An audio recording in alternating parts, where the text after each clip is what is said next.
passing thing or a temporary warmth. It was something that was building, quietly and steadily, the way a fire builds when you're not watching. And then one day you turn around and it's everywhere, and it's beautiful and it's terrifying all at once. That's where I am right now.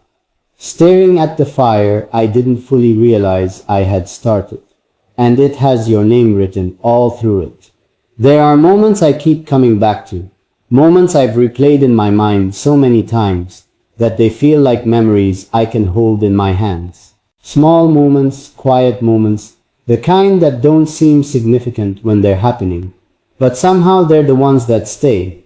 The ones that follow you into the night, when everything else goes quiet and your mind finally has room to wander. Those are the moments that are full of you, and I want to tell you about them. I want you to know that you have been living inside my thoughts in the most tender, aching way, and not a single day has passed where something hasn't reminded me of you. I remember the first time I really heard you, not just the sound of your voice, but the meaning underneath it. The way you said something simple, something you probably don't even remember, and it hit me in a place I wasn't prepared for, like your words had found a way past all my walls without even trying. And I thought, this person is different. This person speaks from somewhere real. There was no performance in it, no calculation, no trying to be anything other than what you are. And in a world that is so full of noise and performance and people being what they think others want them to be, that kind of realness is the most beautiful thing. It stopped me completely. It made me want to listen to you forever. And then there was the time I saw you struggle with something. I don't know if you know that I saw it. You were carrying something heavy. I could see it in the way you held yourself, in the way your smile was just a fraction quieter than usual, and you didn't say anything. You just kept going. You kept showing up, kept being present, kept giving even when something was pulling at you from the inside. And I wanted so badly in that moment to reach over and take some of it from you. To say, give it to me, let me carry some of that. You don't have to do this alone.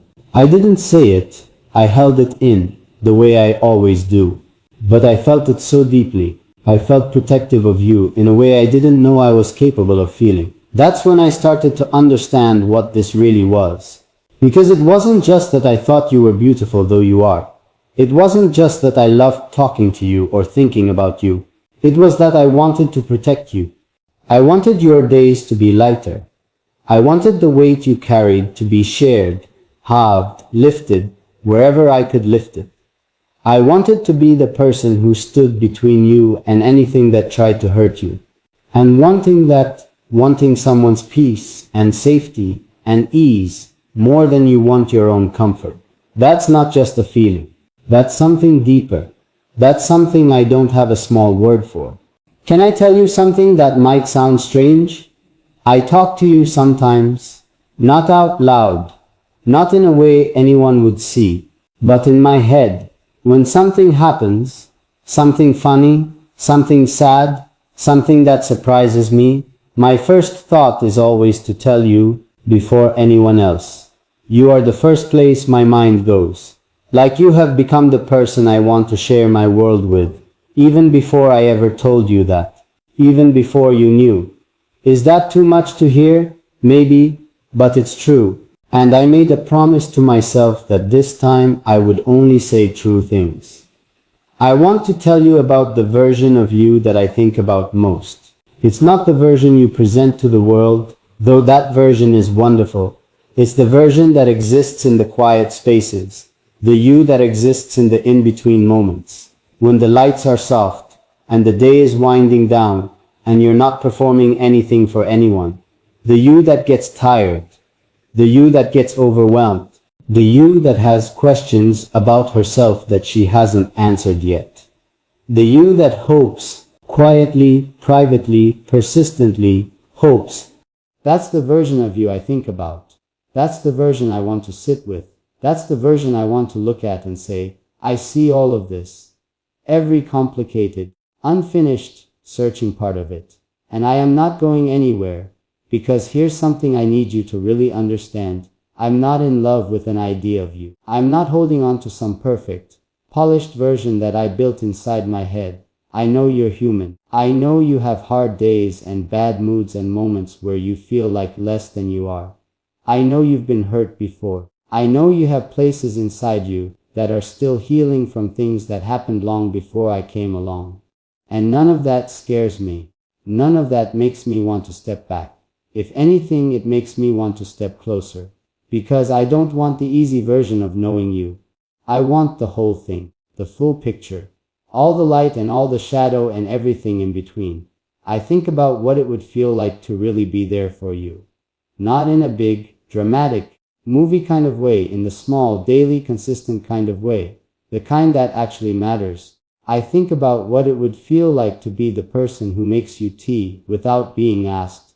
Because I've been paying attention, and I know exactly how you take it. To be the person who notices when you go quiet and doesn't push, just sits nearby and lets you know through presence alone that you're not alone. To be the person who makes you laugh on the days when laughing feels hard, not with something big and planned, but just accidentally, just by being myself around you. I think about that. I think about that a lot. And I think about the things I want to say to you that I haven't said yet. The things that go even deeper than this. Because as much as I've given you here tonight, there are still more layers. There are still things I'm working up to. Things I've kept in the very bottom of myself because they felt too fragile to bring out into the open. Things that, if I said them wrong, might shatter. And I'm not ready to risk shattering them yet. But I'm getting there. Every word of this is getting me closer. Do you know what I'm most afraid of? Not rejection. Though yes, that too. What I'm most afraid of is that you will read all of this and somehow not feel it. That the words will reach you but not land. That I'll have opened everything up, and you'll look at it kindly but distantly and say, "How sweet," and then go on with your day. That's the thing that keeps me up, because what I feel is so real, so fully alive inside me, that the idea of it not being real on the other side, the idea of it existing only in one direction, that's a loneliness I can barely bring myself to think about. But then I think about you again. I think about the way you are. The way you feel things. I can tell you feel things deeply, even when you try to hide it. The way you respond to honesty, to realness, to something that comes without pretense. And I think, she'll feel it. She'll understand. Not because I need her to love me back the exact same way, but because she knows what it means when something is true. And this is true. Every single word of this is true. I want to ask you something, and I want you to really sit with it. Not just answer it quickly and move on. Have you ever had someone love you quietly? Not the kind of love that announces itself. Not the kind that demands your attention and your gratitude, but the kind that just exists in the background of your life, steady, warm, asking for nothing. Have you ever had that? Because if you haven't, if no one has ever loved you in that patient, unhurried, you don't have to earn it kind of way, then I want to be that for you. I want to be the person who changes what love feels like for you. Not overwhelmingly, not in a way that crowds you, just gently, just consistently, just there. There is so much more I want to say. I feel like I've only just started, like I've only pulled back the first layer of something that goes much, much deeper. And part of me wants to just keep writing, keep going until I've said every single thing, until there is nothing left unsaid between us, until you know me completely, and I have given you every corner of what I feel. But another part of me knows that some things can't be written. Some things have to be felt in person. Some things need the warmth of a real moment, a real space, a real exchange between two people who are truly seeing each other. So I'm holding some of it back. Not forever. Just for now. Just until the moment is right, and the words can finally exist in the air between us instead of on a page. Because I want to see your face when I say them. I want to watch your eyes as you hear the parts I haven't said yet. I want to be present for the moment when it all becomes real, not just for you, but for us. Together, in the same room, in the same breath, in the same moment. But for now, I need you to carry this with you. I need you to take this and hold it somewhere close and let it remind you, on the hard days, on the days you feel forgotten, on the days when the world feels loud and cold and indifferent. Let it remind you that someone woke up today, and thought about you first. That someone carries your name in the softest part of their chest. That someone looks at everything beautiful in the world and thinks of you. That someone is sitting somewhere right now, heart wide open, hoping with everything they have that you are okay, that you are safe, that you are loved, because you are. You are so deeply, completely, irreversibly loved. And there is still so much I haven't told you yet. And I think that's what frightens me the most. Not the loving you part. That part feels as natural as breathing, as inevitable as the sun coming up. What frightens me is everything I still haven't said. The layers that are still folded up inside me, waiting. The confessions that are sitting right at the edge of my mouth, and haven't quite made it out yet. Because every time I think I've given you everything, I reach inside and find more. More tenderness, more truth, more of this thing that has no ceiling, no end, no place where it stops and says, okay, that's enough, there's nothing left to feel. It just keeps going. And honestly, that used to scare me. Now it feels like the most alive I've ever been. I want to tell you about the nights. Because the nights are when it gets the most honest. During the day, there's noise and movement and things to do and places to be, and I can almost manage it. The weight of everything I feel for you. I can almost carry it without showing it. But at night, when everything slows down and the world gets quiet, and there's nothing left to distract me, that's when you take over completely.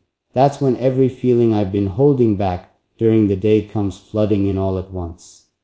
And I just lie there in the dark, thinking about you, not in a painful way, in a full way, in a way that makes the darkness feel warm. I think about the conversations we haven't had yet, the ones I want to have with you more than anything.